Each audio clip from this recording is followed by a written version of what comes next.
Today we'll be having a chit chat with our, I call him Honorable, ex-international, current day change maker, in no other person than Mr. Edema Fuludu.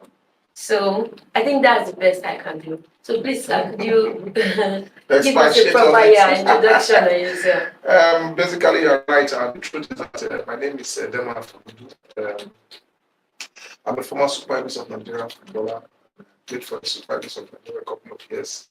We won the Nations Cup in 1994 and the first team to qualify Nigeria for the World Cup in USA. And, I've been a football enthusiast, as a participant, as a stakeholder in Nigeria. And I'm a member of the NFF Technical League presently. But the truth is that I've also served in my seats. I've been an FA chairman, vice chairman. I've been a league board chairman. And at national level, I was once a youth development committee ad hoc member. I'm a CAF instructor.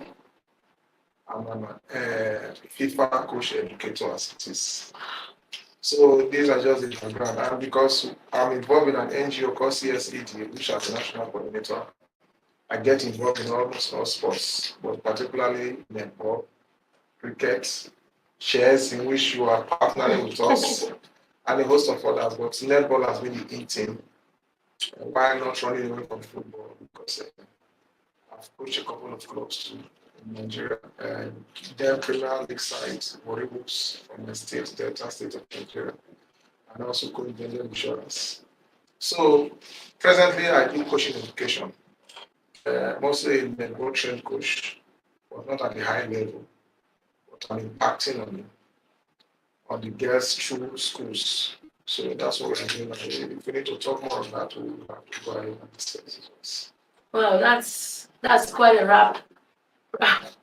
That's quite a lot. That's quite a lot. So, before we move further, because I as a sports person understand that no matter how far we go, we always have our core, and yours here is football. So, could you just tell us a little about what it was like in the international scene of football? Yes, at the international level, that is where the limelight is. Every footballer will want to represent his country, his our country, because females play a lot of football too. At the international level, it's when you get a national color that you really go really international.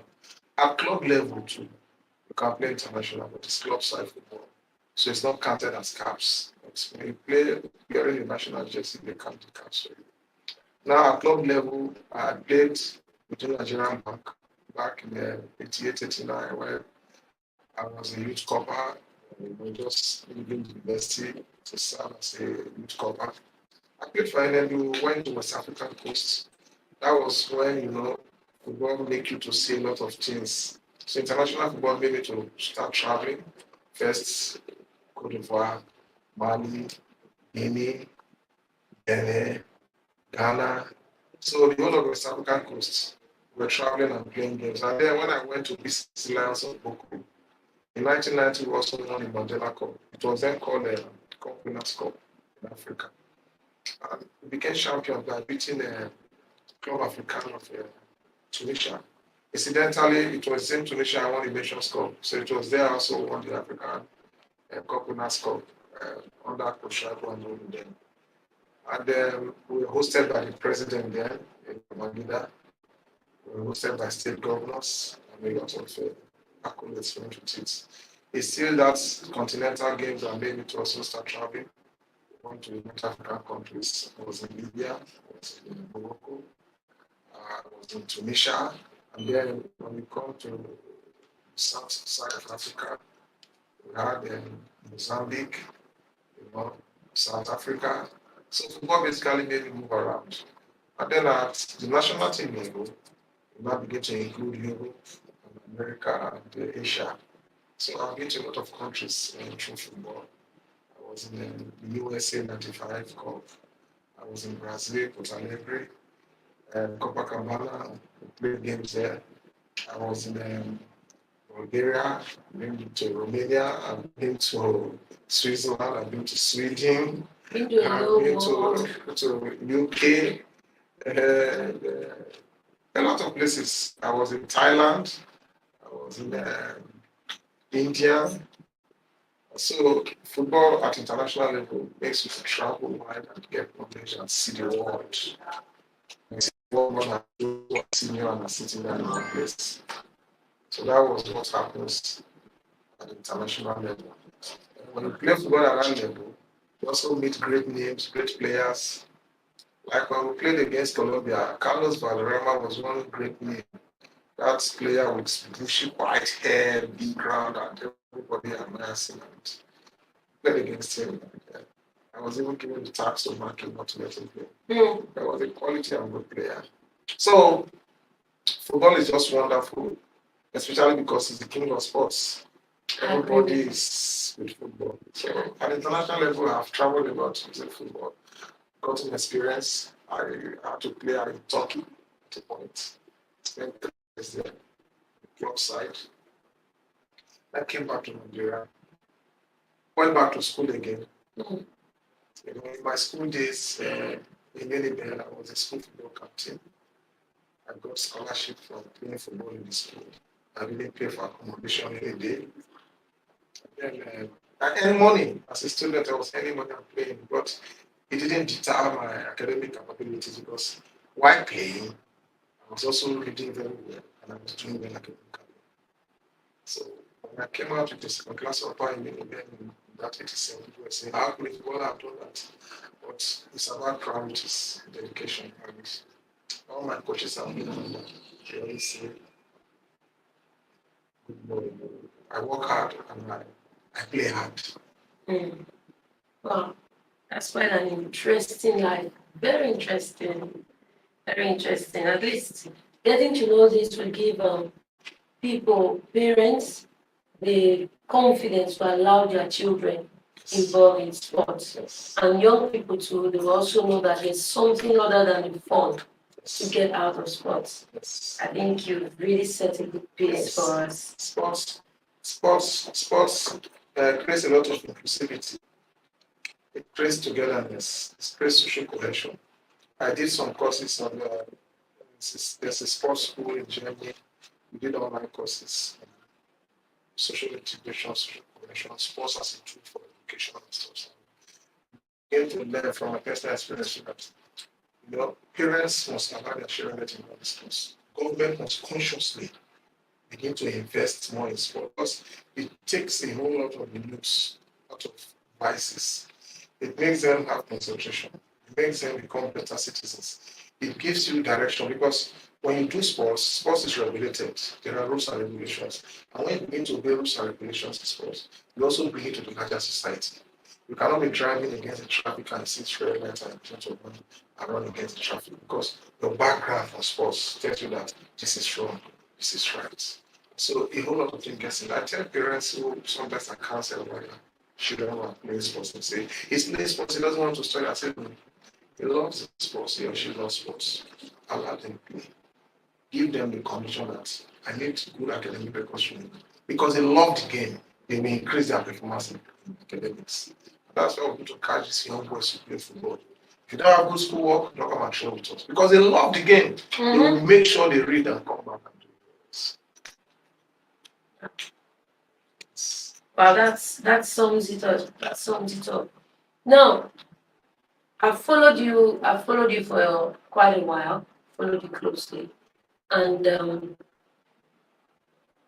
I don't want to say it personally, but I know personally I know that you're a role model and you are doing a lot.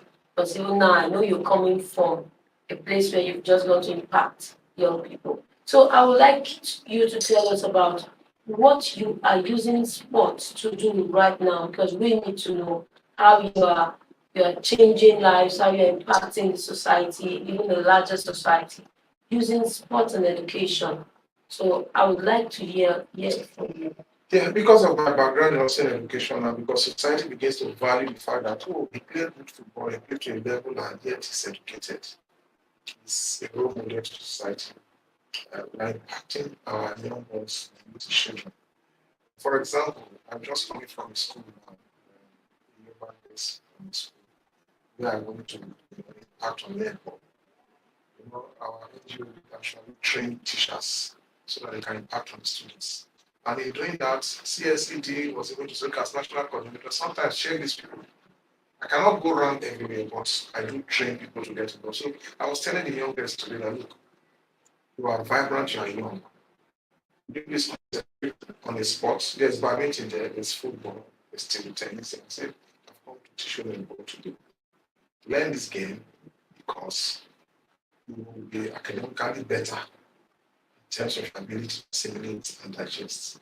Looking at I gave examples of how I was reading when I was in school and how I came out with it. Well, I say, do not let your parents the story, but tell them the story. I'm telling you that this is what sports can do. We use sports as a tool for social inclusion. We use sports as a tool for literacy development. We use sports as a tool for direction and guidance for these children so that they become better citizens to know in the society at large.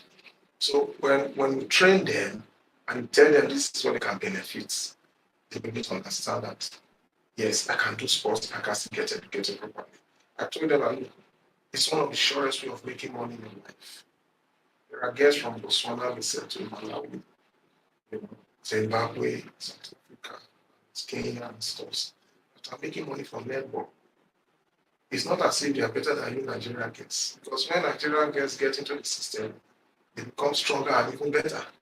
So get involved because these guys are getting scholarships to New Zealand, to Australia, to Canada, to UK, everywhere. They are making money from it.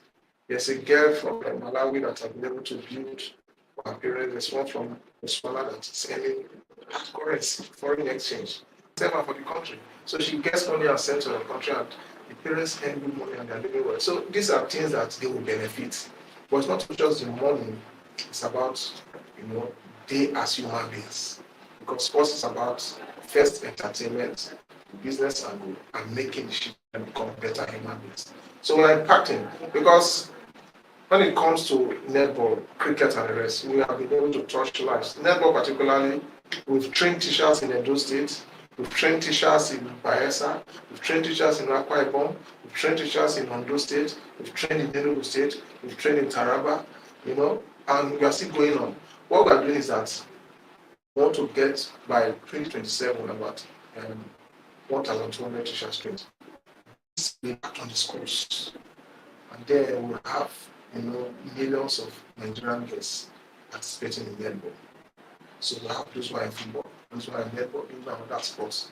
Netball is rejuvenated in the country again by what we are doing. Tomorrow you have a lot of our girls competing at the Commonwealth, competing at the Netball World Cup, competing in the Olympics. What do we need? Platform. And with this platform, when you impact on the girl child, it runs on society faster than the male child. Yeah, right. And that's what we are doing. We also teach them safeguarding. We want to protect them from, when we prey on them, because they are usually vulnerable. So a lot of things put into the system for us to get them developed. Yeah, thank you very much for what you're doing. Thank you very much. And you are modest about how you do these things, because I know that you also give equipment, you give out books, truckloads of everything, not just in Edo State, everywhere. So could you just throw more light on that? Now, in CSEDA, that is our NGO, Community Sports and Educational Development. That's what it is. When we train, we support.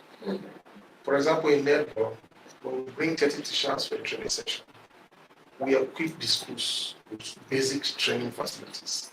We give them the netball rims, the nets themselves, balls, we give them the bibs they used to play, we give them a lot. And when schools are doing well, we also begin to give them extra kits. We give them stockings, we give them more balls so that they can do more. And let me tell you for free too that in some states where the girls are really doing well, There's a school, Tare Montessori. That school, the girls who became champions in the mini tournament they played in Bayelsa. And Bayelsa is doing well with regards to netball. So they play mini tournament, and the school that won, they have to reward them with a training, coding. You know, we gave them, we sponsored them in coding. 21 girls today, and they're going on a 12-week course. They've done about 8 weeks. In 4 weeks' time, they will graduate. And that is extra knowledge given to them to impact on society and themselves. Some coding, Yes. that's an innovation. Yes. We'll have to do an article on that. Yes, sports and coding. Let's case study. Yes, doing that one, and the children were excited. When they want to do the closing ceremony, I have to be in Vanessa. You've told me that you have to come, please. Just come and be part of the ceremony, and it's an innovation. Yes, you need to be. What I'm coding. And we're planning to do coding in Edo State. If we have the means. We have the means, we are looking for the way to do it. Yeah, and I trust you, Princess. You know that we've also partnered with you in shares. And we've been able to give a few items in shares. Not a few, not a few. Items in shares that is, impacting on your girls and your children and your boys too. That's a whole lot of work. So yeah. We will bring coding in. You are leaving out a very important part that's very dear to me. You've done so much in Utoka community. Okay. You've done a lot in netball.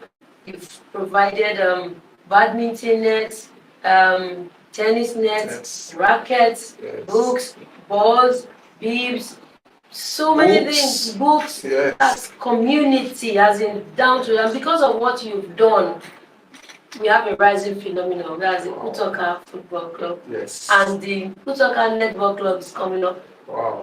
So because what you do, it's our responsibility to make sure we go around as much as we can, wherever you've laid the seed, to go around and document it, so that you will appreciate your work, And I also know you said initiative has put in the first netball court ever at Uogwa in this Edo State, and I know it table tennis, yes, boards, cricket. All sports were there. Yeah, it's a sports home. Yes. And you're doing so much. And when we see that we have vulnerable children in the area, and the way we can touch them quickly using sports to go there and do it. The IDP camp in Rwanda I mentioned. When we go there, we saw that we have so many children there. And not to also let you know that we have also been able to give a few of them scholarships there. We pay tuition for them and give them money at intervals. That university level, because they play netball with us, and in certain courses we give them. The founder of this our CSCD said, Himagi is very passionate. He's investing a lot in it, and we're talking to our partners. Partners, they are in the UK. They also, what they do, they don't give you money, but they give you equipment, recycled equipment. They give us cricket items, chairs, whatever we can lay our hands on. We tell them, look, give to us. There are a lot of places we can use them in our communities here. And the most important thing is that we can impact on communities. It's better. Utoka, you are saying now, I know we will see come there to come and share what has been going on and improve on what we are seeing. I mean, just with 2 balls, you started Utoka FC. Now with shares, you are there. Netball is there. Gradually, that community will blow up through sports. And sports can attract a lot of investments. So that's the business angle of sports. But first, let entertainment go. Just entertainment is doing it, more people will come in. I mean, when you say investment, it doesn't mean that it has to be $1 million investment in the first day. But gradually, when you play games, people who sell water, they are impacted upon. Those who sell popcorn, they are impacted upon. Those who come there with soft drinks are impacted upon. And then sometimes we later see that the telecom companies may just come there when we're doing it well and help to sponsor events in that place. Let's work towards them. We are partners in progress. Thank you very much. Thank you so much for having me in the studio. Thank you. So on behalf of the Srtv crew, we say thank you. Thank you very much. It was nice having I'll be you. glad to be here again. Thank you.